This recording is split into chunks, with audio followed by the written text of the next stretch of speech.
Ahoy everyone! Today we're breaking down a massive update for Ahoy, Developer Journal 30.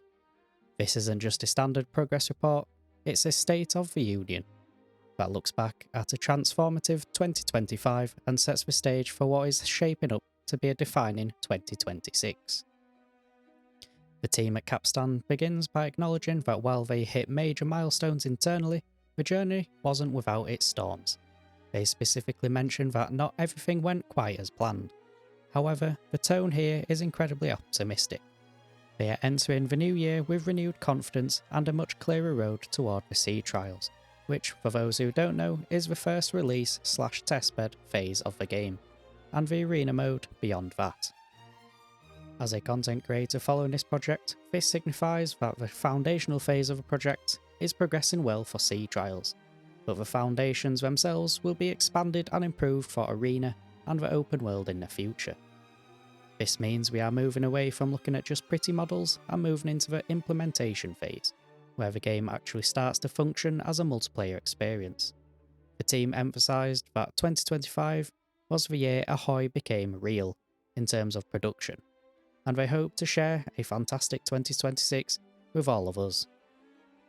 With that in mind, let's get on with the video, but first, the Antigua Squadron is recruiting.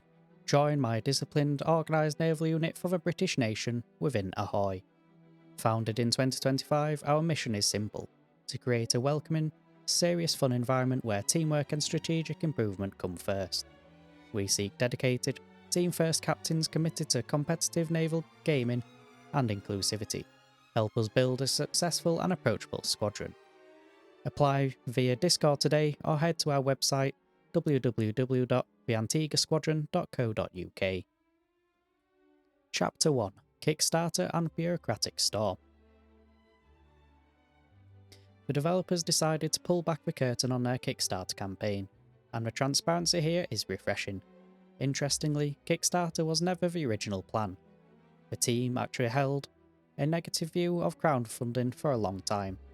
Their goal was to secure traditional funding, think heritage grants, educational funding, or standard game industry investors. However, they gave us a reality check on the current state of the games industry. It has been a devastating landscape recently, with massive layoffs and investor pullouts across the board. For a project like Ahoy, which is ambitious and largely untested, traditional funding simply wasn't on the table.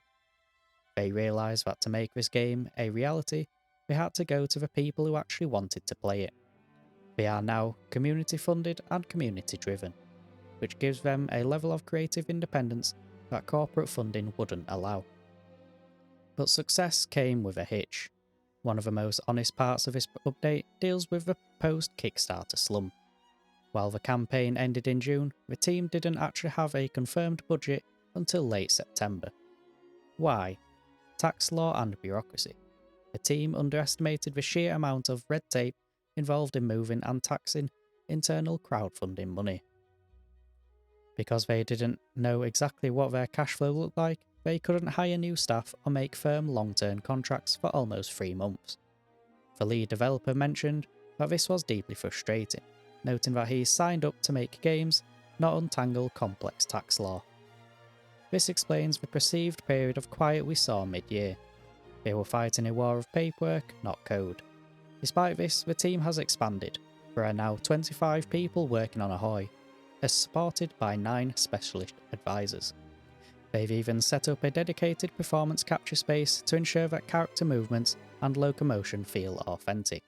We saw this in the previous dev blocks. Chapter 2: Sea Trials Report. Moving into the Sea Trials report, the developers explained that this is their primary focus right now. Sea Trials is doing exactly what it was designed to do, providing a contained set of features to iterate on before opening the game up to the arena or the open world. To get Sea Trials right, the team has had to strip out some previous work and replace it with much more robust implementations. While it can feel like a step backward to replace systems you've already built, it's a necessity. They are building entirely bespoke systems. Unreal Engine is a great graphical base, but it doesn't provide existing systems for complex sailing physics, reactive wind, ship destruction, or endless oceans. One of the most vital technical reveals is the vision stabilization system. If you've played games on moving ships, you know it can be a nauseating experience. The camera jitters as the ship hits waves while your character's animation is also bobbing. To fix this, they've created a tether system. Imagine like a chicken. When you move its body, its head stays perfectly still. Ahoy uses a stabilised anchor point for the camera that lags slightly behind the character's physical head. This anchor acts as a shock absorber, dampening the chaotic motion of the waves and the ship's sway. It separates what the body is doing from the player is seeing, creating a much smoother experience without losing the feeling of being on a moving deck. This is a huge win for accessibility and long-term playability. Chapter 3: New Tech and Voxel Revolution. Perhaps the most game-changing reveal is the move away from the standard Unreal landscape system to the Voxel plugin. Standard game landscapes are like a flat sheet pulled into the hills and valleys. Voxels, however, are volumetric. This technology is a force multiplier for Ahoy. It allows for 3 major improvements. 1. True 3D terrain. Think sea caves, overhanging cliffs, and realistic seabeds using real-world data. 2. Massive optimization. A landmass that used to take 1 GB of space now only takes 180 MB, with no loss in quality. And 3. One-to-one scale. The team is now confident that they can represent the Caribbean at a true one-to-one scale. They even joked about the bravery required to walk from Florida to Trinidad in-game. They also showed off some small details like persistent footsteps in sand. This isn't just for visuals, it could be a gameplay mechanic, allowing you to track where a rival crew went after they breached their ship.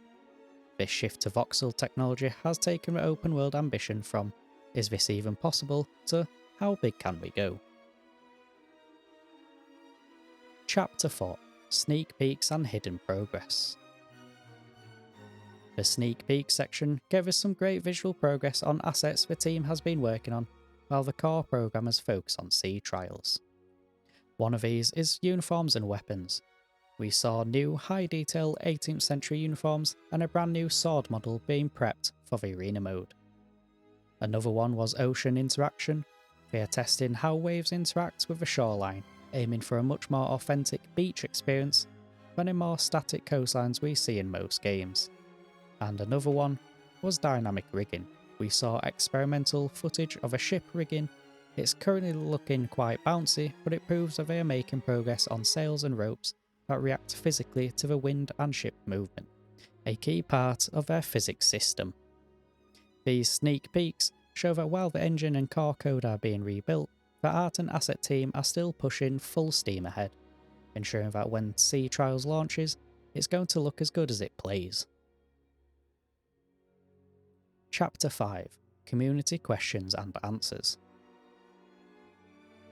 The final section of the journal was a deep dive into community questions. Let's look at the specific answers provided by the Capstan team. Question: what exactly will Sea Trials consist of for players? The answer: Sea Trials is a focused, hands-on introduction to Ahoy. It will feature small-scale multiplayer hosted by both Capstan and the community in contained region. The experience is entirely focused on sailing mechanics, so the devs can gather feedback. You'll have character customization, text/voice chat, a tutorial for new players, and the regatta racing system, which allows you to compete for the fastest times. Question: will NPC crew be fully individual or function more as a unit? The answer: this will happen in stages. In Sea Trials, NPCs will be minimal or absent so players can learn the manual mechanics. For the arena, NPCs become a high priority. They will be represented by individuals with names and faces, but managed through functional groups to avoid micromanagement. In the long-term open world, some NPCs may become individually significant, potentially leading to mutiny or narrative events. Question: how will griefing be addressed? Will there be a way to remove disruptive players? Answer: captains will have the authority to remove disruptive crew members directly. To prevent captains from being the problem, the game will surface crew sentiment to a captain. If that fails, there will be a voting system for the crew to remove a griefing individual. They also plan to use voyage attacks, for example roleplay, casual and combat, to help players find like-minded crews. Question: will Sea Trials remain available after Arena releases? The answer: yes, Sea Trials will stay and effectively become the free sailing mode within the Arena. It will be a relaxed space for patience, roleplay, or testing new ships or features before they hit the more competitive combat modes. And finally, when will we see gameplay? The answer is definitely soon. The team admits they are perfectionists and want the first look at Sea Trials to reflect the experience as a whole with a high degree of polish. They understand that footage is paramount for community confidence and say that when it is ready, it will be worth the wait. Journal 30 shows a project that has finally moved past its growing pains of bureaucracy and is now firmly in the acceleration phase. With a team of 25, a massive upgrade in terrain technology, and the first clear details on the Sea Trials testbed, the scale of Ahoy has just grown significantly. It's clear the devs are prioritising the right way over the fast way, building a bespoke foundation that can support the games for many years to come. I'll be keeping a weather eye out on the horizon for Sea Trials release dates and that promised gameplay footage. Let me know in the comments, are you more excited for the tactical sailing or the massive one-to-one world scale? Thanks for watching, and as always, fair winds and following seas.